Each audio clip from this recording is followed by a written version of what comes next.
Group 4 aspirants அனைவருக்கும் வணக்கம். Thinking சேனல்லேருந்து நாளை நமதே டெஸ்ட் பேட்ச் போயிட்டுருக்கு உங்களுக்கு தெரியும். அதில் டெஸ்ட் 1ஓட எக்கானமிக்ஸோட 25 கொஷின் ஃபுல் எக்ஸ்ப்ளனேஷன் இந்த வீடியோவில் பார்த்துருவோம். ஓகேவா, வாங்க ஃபஸ்ட் கொஷின் போவோம். பின்வருவனவற்றுள் அம்பேத்கர் மாகாண நிதி பெருக்கத்தை 3 நிலைகளாக பிரித்ததில் சரியான இதுன்னு கேட்டிருக்காங்க. ஆப்ஷன் ஏ பாருங்கள், ஒப்படைப்பு வரவு செலவு திட்டம் 1871 டு 1876, வருவாய் பங்கீடு வரவு செலவு திட்டம் 1877 டு 1882 வரை, ஒதுக்கீடு வரவு செலவு திட்டம் அப்படிங்கிறது 1882 டு 1921 வரையும் கொடுத்துருக்காங்க. இதில் எது சரின்னு கேட்டிருக்காங்க. இதுக்கு வந்து ஆப்ஷன் ஏ தான் கரெக்டு. ஓகேவா, ஒப்படைப்பு வரவு திட்டம் கரெக்டாக கொடுத்துருக்காங்க. வருவாயும் ஒதுக்கீடும் அப்படி மாறி வரும். ஓகேவா, அப்போது கீழேருந்து நம்ம எதாவது எடுத்தோம்னு வச்சுக்கோங்களேன், ஃபஸ்ட்டு ஒரு தடவை ஒப்படைக்கணும், அதுக்கப்புறம் நம்ம ஒதுக்கணும். சரியா, அப்போ தான் நமக்கு வருவாய் கூடும் அப்படின்னு நான் வச்சுக்கணும். ஃபஸ்ட்டு ஒப்படைப்பு, ரெண்டாவது வந்து ஒதுக்கீடு, மூணாவது வருவாய். ஓகேவா, அப்போது வந்து ஆப்ஷன் ஏ. ஓகேவா, நம்ம வேறு என்னெல்லாம் தெரிஞ்சுக்கலாம் அப்படின்னா, அம்பேத்கரோட பொருளாதார கருத்துக்களை 2 நூல் இருப்பார். ஒன்று பார்த்தீங்கன்னா பழங்கால இந்திய வர்த்தகம் 1915, கொலம்பியா பல்கலைக்கழகத்துக்காண்டி ஒரு ஆய்வுக்கட்டுரை இருப்பார். இது என்ன எதுக்குன்னா முதுகலை பட்டப்படிப்புக்கு. ஓகேவா, அடுத்து இன்னொன்று பார்த்தீங்கன்னா இந்திய தேசிய பங்கீடு பற்றிய வரலாறு மற்றும் பகுப்பாய்வு ஆய்வறிக்கை. இதுவும் ஆய்வுக்கட்டுரை தான். இது வந்து முனைவர் பட்டத்துக்காக. வேறு என்னென்னா உங்களுக்கு வந்து சமூக நீதி பாதுகாவலர்னு சொல்கிறாங்க, சமதர்ம காவலர்னு சொல்கிறாங்க. யாரை? நம்ம அம்பேத்கரை. இது 11th எக்கானமிக்ஸில் தான் இருக்கும். உங்களுக்கு 7ஆம் பாடத்தில் எல்லாம் வந்துடும். அதை நீங்கள் பார்த்துக்கலாம். எக்ஸ்ட்ரா பாயிண்ட் சொல்கிறத நீங்கள் நோட் பண்ணி வச்சுக்கோங்க. ஓகே, அடுத்து பாருங்கள், 2வது கொஸ்டின். மனித வளம் சமுதாயத்தின் மனப்பான்மை, அரசியல் சூழ்நிலைகள் மற்றும் வரலாற்று நிகழ்வுகள் பொருளாதார முன்னேற்றத்தில் மிக அதிக அளவு ஆதிக்கம் செய்கின்றன. முன்னேற்றம் அடைவதற்கு மூலதனம் அடிப்படையானதே ஒழிய அது மட்டுமே போதுமானதில்லை என கூறியவர் யாருன்னு கேட்டிருக்காங்க.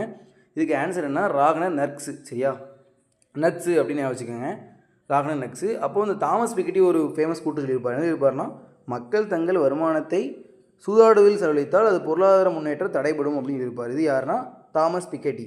அடுத்து ராபின்ஸ் என்ன இருப்பார்னா, அவங்களுக்கு வந்து பொருளாதார திட்டம் என்பது தனியார் உற்பத்தி மற்றும் விநியோக நடவடிக்கைகள் சட்டமாக கட்டுப்படுத்தி அல்லது ஒழுங்குபடுத்துவதை குறிக்கும் சொல்லியிருப்பார். இது வந்து ராபின்ஸ் சொல்லியிருப்பார். லூயிஸ் என்ன சொல்லியிருப்பார்னா, திட்டமிடுதல் சிறப்பாக அமைய வேண்டுமானால் கூடுதலாக திட்டமிடல் நிபுணர்கள் தேவை, கூடுதலாக திட்டமிட்ட நிபுணர்கள் தேவைன்னு சொல்லியிருப்பார். யார்? லூயிஸ். சரியா, ஏன்னா ஆட்கள் நிறைய வேணும், லூஸாக போயிடக்கூடாது, ஆட்கள் நிறைய வேணும் அப்படின்னு சொல்லியிருப்பார். நான் வச்சுக்கோங்க. ஓகேவா, அப்போ இந்த 2வது கொஸ்டினுக்கு ஆன்சர் வந்து ஆப்ஷன் சி, ராகனர் நர்க்ஸு. ஓகே, இப்போ 3வது கொஸ்டின் பார்ப்போம். இதில் என்ன கொடுத்துருக்காங்க பாருங்கள். பின்வருவனவற்றில் உள்ள மாநிலங்களின் எழுத்துரு விகிதத்தை இறங்குவரிசைப்படுத்துதுன்னு கேட்டிருக்காங்க. ஓகேவா, இது வந்து எழுத்துரு விகிதத்துக்கு ஒரு ஷாக்கெட் இருக்குது. என்னென்னா கேரளாவில் ரம்மு வாங்கிட்டு, ஓகேவா, நல்லா ஞாபகம் வச்சுக்கணும், கேரளாவில் ரம்மு வாங்கிட்டு கோவாவுக்கு போனான். அங்கே போனோன்னே குடிக்கிறதுக்கு மாச்சலாக இருக்கும். உடனே என்ன பண்ணாங்க, ஸ்ட்ரா வாங்கி குடித்தா சிக்கிட்டான், உடனே தமிழ்நாட்டுக்கு வந்துட்டாங்க. இதுதான் ஷாக்கெட்டு. ஓகேவா, அப்போ கேரளாவில் அப்படின்னா கேரளா ஃபஸ்ட்டு, 2வது ரம்மு வாங்கிட்டு மிசோரம்மு, அடுத்து நேராக எங்கே போகிறாங்க, கோவா போகிறாங்க. அப்போ கோவா 3, மாச்சலாக இருக்கும் இமாச்சல பிரதேசம், உடனே ஸ்ட்ரா வாங்குவாங்க மகாராஷ்டிரா, அடுத்து சிக்கிக்கும், அப்போது சிக்கிம், அடுத்து தமிழ்நாட்டுக்கு வந்துடுவாங்க, கடைசி தமிழ்நாடு. இது நான் வச்சுக்கோங்க. ஓகேவா, இந்த வருஷம் பார்க்கும்போது உங்களுக்கு வந்து ஆப்ஷன் பி வரும். சரியா, அதுக்கப்புறம் என்னென்னா இதுக்கு இன்னொன்று ஞாபகம் வச்சுக்கணும்னா 2 பேர் ஞாபகம் வச்சுக்கணும். கேரளா வந்து 94% எழுத்தறிவு விகிதம், தமிழ்நாடு நம்ம ஞாபகம் வச்சுக்கணும் 80.1%. சரியா, இது வந்து நமக்கு வந்து 11th புக்லேயே கொடுத்துருப்பாங்க எக்கானமிக்ஸில். ஓகேவா, 4th கொஷின் பாருங்கள். மகாத்மா காந்தி பொருளாதார சிந்தனைகளின் சிறப்பு இயல்புகளில் தவறான கூற்று எதுன்னு கேட்டிருக்காங்க. ஆப்ஷன் ஏ பாருங்கள், திட்டமிடுதலின் சாரம் என்பது மனிதசக்தி வளங்கள், பணம் இவற்றை சிறந்த வழிகளில் பயன்படுத்தி குறிக்கும் கொடுத்துருக்காங்களா. இது அடுத்த ஆப்ஷன் பி, இயந்திரங்கள் வரம் அல்ல மாறாக நமக்கு சாபம் என்று நாம் உணர வேண்டும் கொடுத்துருக்காங்க. சி பாருங்கள், மது நமக்கு எந்த விதத்திலும் துணை செய்வதில்லை மாறாக நோயை தருகிறது அப்படின்னு கொடுத்துருக்காங்க. டி பாருங்கள், இந்தியா குடிகாரணி நாடாக இருப்பதை விட ஏழை நாடாக இருப்பதே மேல் கொடுத்துருக்காங்க. 4 ஆப்ஷன் கொடுத்துருக்காங்களா. இதுக்கு வந்து ஆப்ஷன் வந்து சி. ஓகேவா, கூற்று 1 மட்டும்தான் தவறு, மற்ற எல்லாமே கரெக்டு. அப்போ கூற்று 1 யார் சொல்லியிருப்பா அப்படின்னா, திட்டமிடலின் சாரம் என்பது மனிதசக்தி வளங்கள், பணம் இவற்றை சிறந்த வழியில் பயன்படுத்தி குறிக்கும் சொன்னது யாருன்னா ஜவஹர்லால் நேரு சொல்லியிருப்பார். மற்ற 3மே மகாத்மா காந்தியோட பொருளாதார சிந்தனைகளில் ஒரு சிறப்பு இயல்பில் உண்டு, அது தெரிஞ்சுக்கணும். ஓகேவா, கொஷின் நம்பர் 5 பார்ப்போம். இதில் என்ன சொல்லியிருக்காங்கன்னா, நிதி ஆயோக் அமைப்பின் முதல் CEO யாருன்னு தான் கேட்டிருக்காங்க. இதோட ஆன்சர் வந்து சிந்து ஸ்ரீ குல்லர். இது ஒரு முக்கியமான கொஷின், இது ஒரு ஓல்டு கொஷின், ஞாபகம் வச்சுக்கணும். அதுபோக பார்த்தீங்கன்னா நிதி ஆயோக்கோட முதல் துணைத் தலைவர் யாருன்னா அரவிந்த் பனஹாரியா. ஆப்ஷன் ஏல இருக்கா பார்த்தீங்களா, அவர் தான். அடுத்து நிதி ஆயோக்கோட தற்போதைய துணைத் தலைவர் யாருன்னு கேட்பாங்க. அது சுமன் பேரி, ஸ்ரீ சுமன் பேரி. ஆப்ஷன் சியில் இருக்காங்க பாருங்க, அவங்க தான். அதுக்கப்புறம் வந்து தற்போதைய CEO யாருன்னு கேட்பாங்க. நிதி ஆயோக்கோட தற்போதைய CEO யாருன்னா BVR சுப்பிரமணியம். ஓகேவா, இந்த கொஸ்டினுக்கு ஆன்சர் ஆப்ஷன் பி, நிதி ஆயோக் அமைப்பின் முதல் CEO யாருன்னா Sindhu Sri Khullar. Okay, question number 6 பார்ப்போம். இதில் என்ன கொடுத்துருக்காங்கன்னா, இந்தியாவில் சுற்றுச்சூழல் சட்டங்களில் தவறானதை கண்டறியும் கேட்டிருக்காங்களா. ஆப்ஷன் ஏ பாருங்கள், தேசிய பசுமை தீர்ப்பாய சட்டம் 2010. ஆப்ஷன் பி பாருங்கள் பல்லுயிர்மை பாதுகாப்பு சட்டம் 2004. ஆப்ஷன் சி பாருங்கள் வன பாதுகாப்பு சட்டம் 1980. வனவிலங்குகள் பாதுகாப்பு சட்டம் 1972 கொடுத்துருக்காங்க. இதுக்கு வந்து கரெக்டான ஆன்சர் வந்து ஆப்ஷன் பி தான். ஏன்னா அது 2004 கிடையாது. பல்லுயிர்மை பாதுகாப்பு சட்டம் வந்து 2002. இதை நீங்கள் நோட் பண்ணி வச்சுக்கணும். அதுபோக ஒரு 2 சட்டமும் எதில் இருந்திருக்கணும், 9th அந்த பாக்ஸில் கொடுத்துருப்பாங்க. நீர் பாதுகாப்பு மற்றும் மாசுபடுத்தல் சட்டம் வந்து 1974. அதுபோக சுற்றுச்சூழல் பாதுகாப்பு சட்டமும் கொடுத்துருப்பாங்க, அது 1986. இதெல்லாம் நான் எக்ஸ்ட்ரா சொல்கிற பாயிண்ட்லாம் நோட் பண்ணிட்டே வாங்க, ஓகேவா. அடுத்து கொஸ்டின் நம்பர் 7 பார்ப்போம். இதில் என்ன கொடுத்துருக்காங்கன்னா தேசிய திட்டக்குழுவின் துணைத் தலைவரை காலவரிசைப்படுத்துகன்னு கொடுத்துருக்காங்களா. அப்போ பாருங்கள், உங்களுக்கு வந்து நம்ம மொதல் 4 பேரும் கடைசி 4 பேரும் தெரிஞ்சிருக்கணும். ஃபஸ்ட்டு யாருன்னா குல்சார்லால் நந்தா, ஓகேவா. இது ஓல்டு கொஷின் தான். தேசிய திட்டக்குழுவின் முதல் துணைத் தலைவர் யாருன்னு கேட்பாங்க, சரியா. அது வந்து குல்சார்லால் நந்தா. 2வது யாருன்னா விடி கிருஷ்ணமாச்சாரின்னு ஒருத்தர் இருப்பார். 3வது தான் யார் இந்த இருக்கார்லா சிஎம் திரிவேதி. 4வது வந்து அசோக் மேத்தா, சரியா. அதே மாதிரி கீழேருந்து 4 பேர் பார்த்தீங்கன்னா மது தாந்தவாடே அப்படின்னு ஒருத்தர் உண்டு, அவர் வந்து கீழேருந்து 4வது. அதுக்கப்புறம் வந்து ஜஸ்வந்த் சிங். அடுத்து கடைசிக்கு முந்தினது யாருன்னா கேசி பந்த். அடுத்து இது ஒரு ஓல்டு கொஸ்டினாக கேட்டிருப்பாங்க, தேசிய திட்டக்குழுவின் கடைசி துணைத் தலைவர் யாருன்னு கேட்டிருக்காங்க. அது வந்து மாண்டேக் சிங் அலுவாலியா, ஓகேவா. அவர் தான் லாஸ்ட்டு. அவரோட டூரேஷன் வந்து 2009 to 2014, சரியா. அந்த ஞாபகம் வச்சுக்கோங்க, எக்ஸ்ட்ராவாக நோட் பண்ணி வச்சுக்கோங்க. அப்போ இந்த கொஸ்டினுக்கு தேசிய திட்டக்குழுவின் துணைத் தலைவர் கேட்டிருக்காங்க பாருங்கள், காலவரிசைப்படுத்துக. இதை பொறுத்த வரைக்கும் நம்ம சொல்கிற மாதிரி தான். குல்சார்லால் நந்தா ஃபஸ்ட்டு, 2வது திரிவேதி, 3வது ஜஸ்வந்த் சிங், 4வது பந்த், 5வது மாண்டே சிங் அலுவாலியா, ஓகேவா. அப்போ இதோட ஆன்சர் என்னென்னா ஆப்ஷன் பி. ஓகே, இப்போது 8வது கொஸ்டின் பார்ப்போம். இதில் என்ன கொடுத்துருக்காங்கன்னா ஜிஎன்ஹெச் என்ற வார்த்தையை 1972 உருவாக்கிய ஜிக்மே சிங்கே வாங்சு என்ற பூட்டான் நாட்டின் 4வது அரசர் எந்த பத்திரிகை நேர்காணலில் ஜிஎன்பியை விட ஜிஎன்ஹெச் முக்கியமானது என்ற கருத்தை முன்வைத்தார்னு கேட்டிருக்காங்க. இதுக்கு வந்து ஆப்ஷன் லாஸ்ட், ஓகேவா. ஃபைனான்சியல் டைம்ஸ் ஞாபகம் வச்சுக்கோங்க, இது ரொம்ப முக்கியமானது. இந்த பூட்டான் நாட்டின் 4வது அரசரும் ஞாபகம் வச்சுக்கணும், ஜிக்மே சிங்கே வாங்சு, ஓகேவா. ஓகே, கொஸ்டின் நம்பர் 9 பார்ப்போம். இதில் என்ன கொடுத்துருக்காங்க பாருங்கள், இந்தியாவின் திட்டமிடலின் பரிணாம வளர்ச்சியை காலவரிசைப்படுத்துகன்னு கேட்டிருக்காங்க. ஆப்ஷன் ஏ பாருங்கள் எஸ்என் அகர்வால் காந்தி திட்டம், எம்என் ராய் மக்கள் திட்டம், ஜெயபிரகாஷ் நாராயண் சர்வே திட்டம், அடுத்து வந்து பாம்பே திட்டம் வந்து மும்பையின் முன்னணி தொழிலதிபர்கள். அப்போ எல்லாம் வருஷம் தான் நம்ம காலவரிசைப்படுத்த முடியும். எம்என் அகர்வால் வந்து 1944, ஓகேவா. அதுக்கப்புறம் வந்து மக்கள் திட்டம் கேட்டிருக்காங்க, இது வந்து 1945. சர்வோதய திட்டம் வந்து 1950. பாம்பே திட்டம் வந்து 1940. அப்போ பார்த்தீங்கன்னா உங்களுக்கு வந்து ஆப்ஷன் சி தான் வரும், 4, 1, 2, 3. சரி, கொஷின் நம்பர் 10 பார்ப்போம். இதில் என்ன கொடுத்துருக்காங்க பாருங்களேன், 2011ஆம் ஆண்டு பிறப்பு மற்றும் இறப்பு விகிதம் குறித்து சரியானதை காண்கன்னு கேட்டிருக்காங்க. இதுக்கு வந்து ஆப்ஷன் ஏ பாருங்கள் 21.8 மற்றும் 7.11 கொடுத்துருக்காங்களா. இதுக்கு ஆப்ஷன் ஏ தான் கரெக்டு, 21.8 மற்றும் 7.11, ஓகேவா. இது எப்படி ஞாபகம் வச்சுக்கலாம் அப்படின்னா, பிறப்பு இறப்பு நம்ம 21.8 மட்டும் ஞாபகம் வச்சுக்கிட்டோம்னா எப்படி, நம்ம வந்து பிறக்கிறதுக்காண்டி 21 நாள் விதை இருப்போம், சரியா. நம்ம 8 போட்டு வாரம் 21 நாள் விதை இருக்கோம்னு ஞாபகம் வச்சுக்கணும். அப்போ 21.8, அந்த 21 3 நாள் டிவைட் பண்ணணும், 8 வந்து 3 நாள் கூட்டணும், நாங்கள் ஞாபகம் வச்சுருப்போம். அப்போ 21.8னா 7.11 தான் உங்களுக்கு என்ன வரும், இறப்பு விகிதம் வரும்னு ஞாபகம் வச்சுக்கலாம், ஓகேவா. இது போக அந்த எக்ஸாமாக இருக்கட்டும், நம்ம எக்கானமி புக்ஸ்லேயும் கொஞ்சம் டேட்டாஸ் இருக்கும். வேறு என்னலாம் இருக்கும் பார்த்தீங்கன்னா, வாழ்நாள் எதிர்ப்பு காலம் இருக்கும். எதிர்பார்ப்பு காலம் வந்து 2011 வந்து ஆண்கள் வந்து 62.6, பெண்கள் 64.2, மொத்தம் வந்து 63.5 ஆண்டுகள் தான் வந்து அந்த எதிர்பார்ப்பு காலம் இருக்கும். இது எப்படி ஞாபகம் வச்சுக்கலாம்னா, பெண்கள் வந்து 6 நாளும் ஜோடியாக தான் போவாங்க 2 பேரும் அப்படின்னு ஞாபகம் வச்சுக்கலாம், 64.2. ஆண்கள் வந்து எப்போவுமே 62 அப்படின்னா நாங்கள் அறுத்து போட்டு ஞாபகம் வச்சுருப்போம். 62 தான் ஆண்கள் அப்படின்னு ஞாபகம் வச்சுக்கோங்க. அதுக்கப்புறம் வந்து வேறு என்ன வச்சுக்கலாம்னா, உங்களுக்கு அடர்த்தி சம்மந்தமாக கேட்பாங்க. அடர்த்தி கேட்டாங்கன்னா 2011 படி இந்தியாவில் 382, தமிழ்நாடு வந்து 555, சரி. அதெல்லாம் நோட் பண்ணி வச்சுக்கோங்க. அடுத்து வந்து பாலின விகிதம் கேட்பாங்க. இந்தியாவில் வந்து 2011 படி 940, இதுவும் ஞாபகம் வச்சுக்கோங்க. அதுபோக எழுத்தறிவு கேட்பாங்க. எழுத்தறிவு விகிதம் பார்க்கும்போது நம்ம வந்து பெண்கள் வந்து 65.5, ஆண்கள் வந்து 82.1, மொத்தம் வந்து 74.04. இது ரொம்ப முக்கியமானது. மொத்தம் வந்து ப்ரீவியஸ் கொஸ்டின் கேட்டிருக்காங்க. எழுத்தறிவு விகிதம் இந்தியாவில் வந்து மொத்தமாக எவ்வளோனா 74.04, ஓகேவா. அப்போ இதுக்கு வந்து ஆப்ஷன் ஏ தான் கரெக்டான ஆன்சர், சரியா, 10க்கு. ஓகே, 11ஆம் கொஸ்டின் பார்ப்போம். இதில் பாருங்கள், ஒரு பொறுத்துக்கு ஒன்று கேட்டிருக்காங்க பாருங்களேன். மக்கள் தொகை வெடிப்பு ஆண்டு எப்போன்னு கேட்டிருக்காங்க. மக்கள் தொகை மாறுதல் ஆண்டு எப்போ, சிறுபளவு ஆண்டு எப்போ, பெருபிரிவினை ஆண்டு எப்போன்னு கேட்டிருக்காங்க. ஃபஸ்ட்டு பாருங்களேன், மக்கள் தொகை வெடிப்பு ஆண்டு எப்போன்னு கேட்டிருக்காங்க. இதுக்கு வந்து சீல இருக்குது பாருங்கள், 1961. இது ஏன் மெயினாக அப்படி சொல்கிறாங்க அப்படின்னா, 1.96% சடனாக 2% ஆயிருக்கும் மக்கள் தொகை. அதனால தான் மக்கள் தொகை வெடிப்பு ஆண்டுன்னு சொல்கிறாங்க, சரியா. அதை ஞாபகம் வச்சுக்கோங்க. அப்புறம் வந்து மக்கள் தொகை மாறுதல் வந்து நம்ம என்னென்னா 2011 தான் சொல்லுவோம். ஏன்னா வந்து இளைஞர்களோட தொகை வந்து அதிகமாக இருக்குன்னு சொல்கிறாங்க. அதுபோக பார்த்திங்கன்னா அதே 11th புக்கில் டேட்டா கொடுத்துருப்பான்.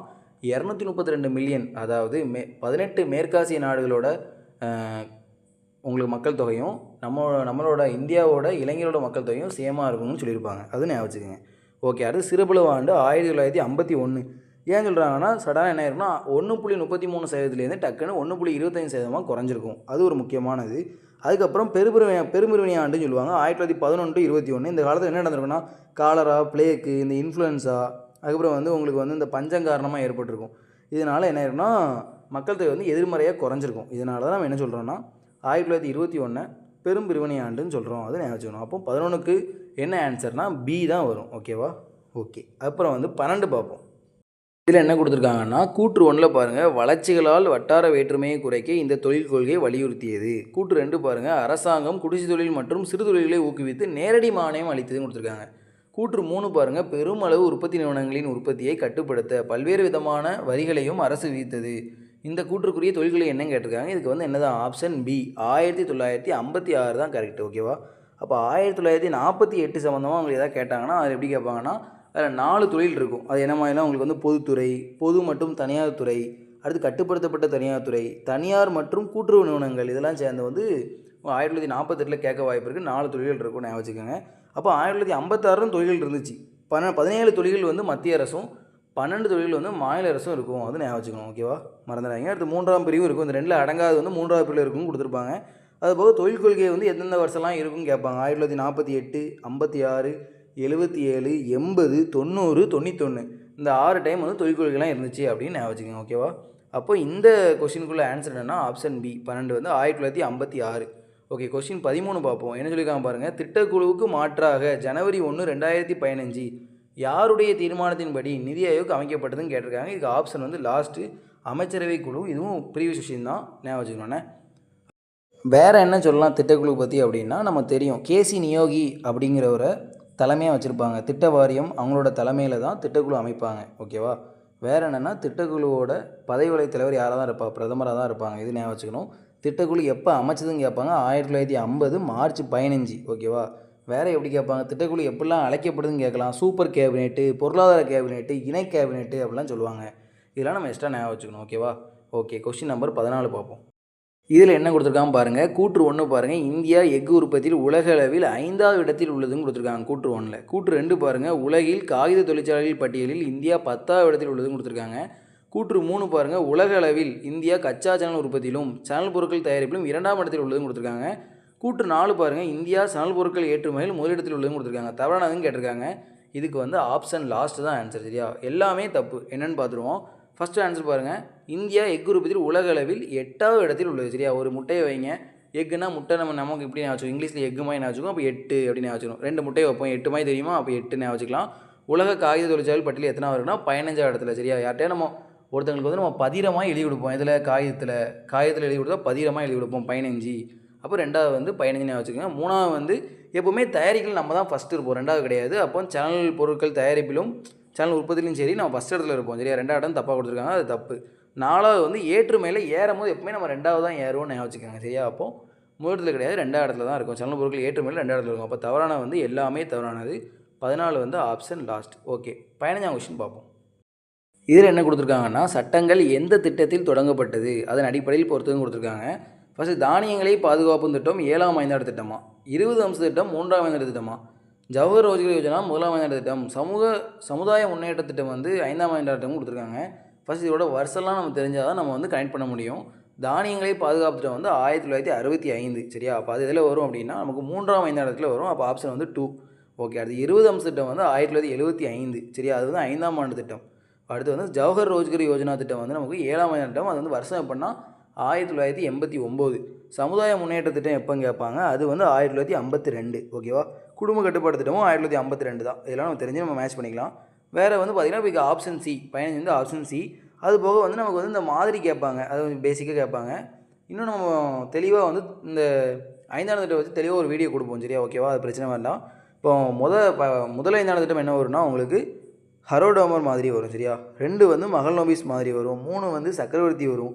4 அசோக் ருத்ரா வரும். 5 டிடி தார் வரும். சரியா? அடுத்து 8 மில்லர் மாதிரி. இதெல்லாம் ஞாபகம் வச்சுக்கோங்க. ஓகே. அடுத்து கொஸ்டின் நம்பர் 16 பார்ப்போம். வருடாந்திர திட்டங்கள் செயல்படுத்தப்பட்ட ஆண்டு என்னன்னு கேட்டிருக்காங்க. இதுக்கு ஆப்ஷன் பி 1990 டு 92. ஓகேவா? கொஷின் நம்பர் 17 பார்ப்போம். இதில் என்ன கொடுத்துருக்காங்கன்னா, சுட்டி காட்டும் திட்டமிடலை செயல்படுத்திய நாடு என்னன்னு கேட்டிருக்காங்க. இது வந்து ஃப்ரான்ஸ். என்ன நம்ம ஏதாட்டும் பேசுகிறோம், சுட்டி காட்டணும், ஃப்ரெண்ட்ஸை தான் நம்ம சுட்டி காட்டுவோம், அப்போ ஃப்ரான்ஸ். இது ஈஸியாக நான் வச்சுக்கலாம். ஓகேவா? சுட்டி காட்டும் திட்டமிடலை செயல்படுத்திய நாடு வந்து ஃப்ரான்ஸ். Option A. சரி, கொஸ்டின் நம்பர் 18 பாருங்கள். கூற்று 1 தன்னிறைவு பொருளாதாரத்தை உருவாக்குதல் மற்றும் ஆக்கப்பூர்வமான வேலைவாய்ப்பை வழங்குதல் ஆகியவற்றை உள்ளடக்கியது. இது வந்து 7ஆம் ஐந்தாண்டு திட்டமானு கேட்டிருக்காங்க. ஓகே. கூற்று 2 பாருங்கள். வேலைவாய்ப்பு, கல்வி, சமூக நலம் போன்ற மனிதவள மேம்பாடு நடவடிக்கைகளுக்கு முன்னுரிமை கொடுக்கப்பட்டது. 8ஆம் ஐந்தாண்டு திட்டம் கொடுத்துருக்காங்க. இந்த ரெண்டுமே சரியானது தான். Option C. கூற்று 1 மற்றும் 2 சரி. ஓகேவா? இதுக்கு மேற்கொண்டு நம்ம என்ன தெரிஞ்சுக்கலாம்னா, அந்த 7ஆம் ஐந்தாண்டு திட்டம் வந்து என்ன கான்செப்ட்னா, ஃபஸ்ட்டு வந்து இலக்கு வந்து 5% வச்சுருப்பாங்க, ஆனால் வளர்ச்சி வந்து 6% நடந்திருக்கும். ஓகேவா? அது ஞாபகம் வச்சுக்கோங்க. 8ஆம் ஐந்தாண்டில் வந்து இலக்கு என்னென்னா 5.6%, வளர்ச்சி வந்து 6.8. இது ஸ்கூல் புக் டேட்டா, அதை ஞாபகம் வச்சுக்கணும். இந்த வருஷமும் நம்ம ஞாபகம் வச்சுக்கலாம். 7ஆம் ஐந்தாண்டில் வந்து 1985 டு 1990.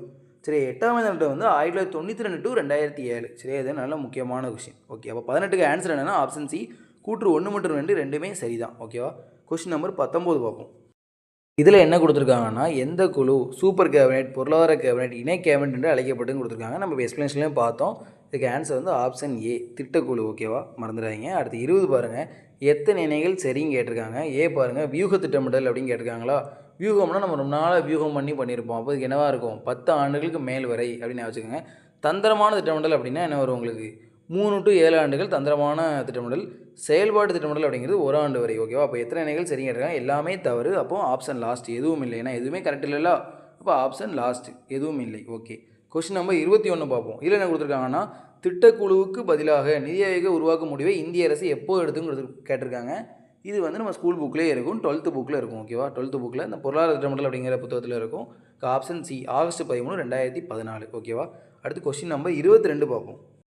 இதில் என்ன கொடுத்துருக்காங்கன்னா, இந்தியாவில் கடந்த 2 சகாப்தங்களாக ஜிடிபி நிலையான அதிக வளர்ச்சியை, தனிநபர் வருமானம் அதிகரித்தும் முழு வறுமை குறைந்தும் காணப்படுதுன்னு கொடுத்துருக்காங்க. இது கரெக்டு தான். கூற்று 2 பாருங்கள்.